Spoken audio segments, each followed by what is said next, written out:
Unity Motorsports Garage here. If you notice over my shoulder, you see something a little bit different.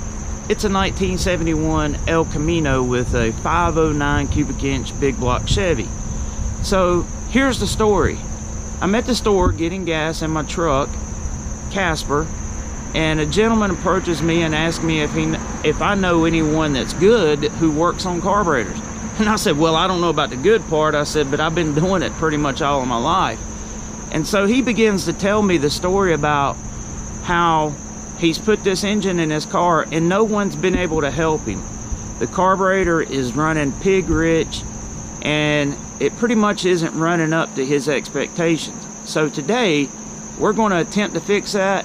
First, we're going to start out with the basics, but we're going to dive into this thing and get this thing burning rubber like it should. Okay, now that we got our engine running, you may notice it has some header leak issues. I'm going to address that today as well.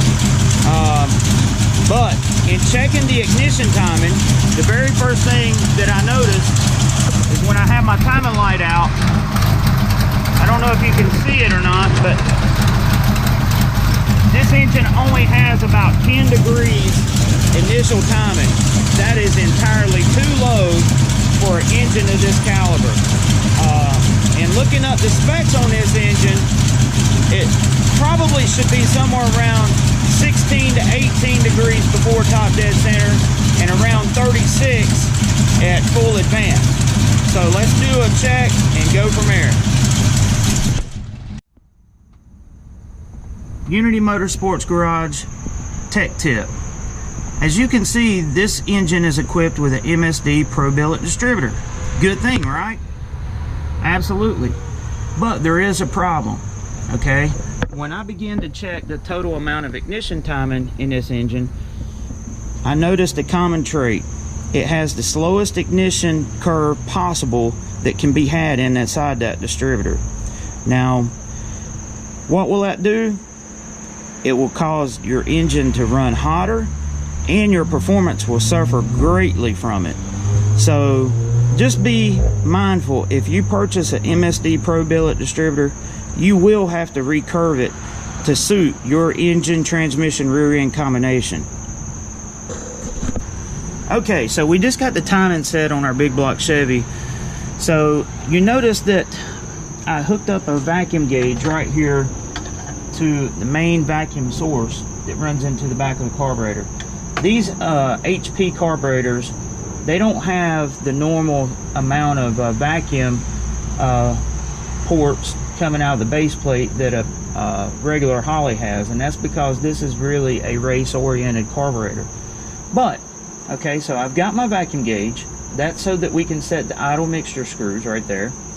And the first thing that we're going to do is, I noticed that this engine setup has a mechanical fuel pressure gauge.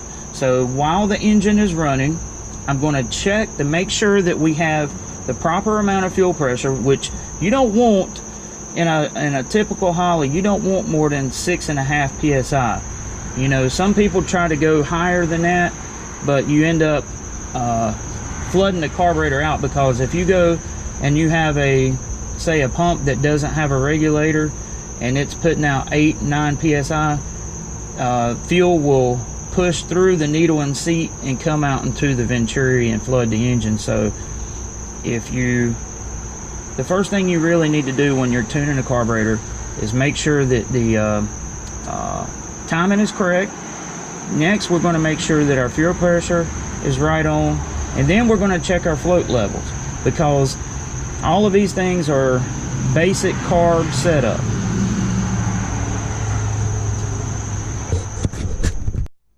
Okay, I just finished going through the idle mixture screws here on our big block Chevy, and the first thing that I noticed was, when I initially started, was this engine only had about 8 inches of vacuum, and the needle was waving sporadically. Okay, when you have a needle that's waving sporadically, that can be a number of different things, but most commonly it's the air mixture settings is incorrect on the carburetor. Well, as I began to adjust the screws, I noticed that each one of the screws located right here, this is your idle mixture screws, okay? Each one of those were out about 4 turns. That is way wrong. Ideally, you should be able to get your carburetor in calibration with them being anywhere from, say, half a turn out, but no more than 2 turns. If you have to do anything outside that window there, you can better believe that your idle feed restriction or your idle air bleed needs to be recalibrated. This pretty much wraps it up for this episode of Unity Motorsports Garage, but let's do a recap. You know, we started out by checking the ignition timing, and what did we discover? That the distributor needs to be recurved. So that's one of the things that we found along the way.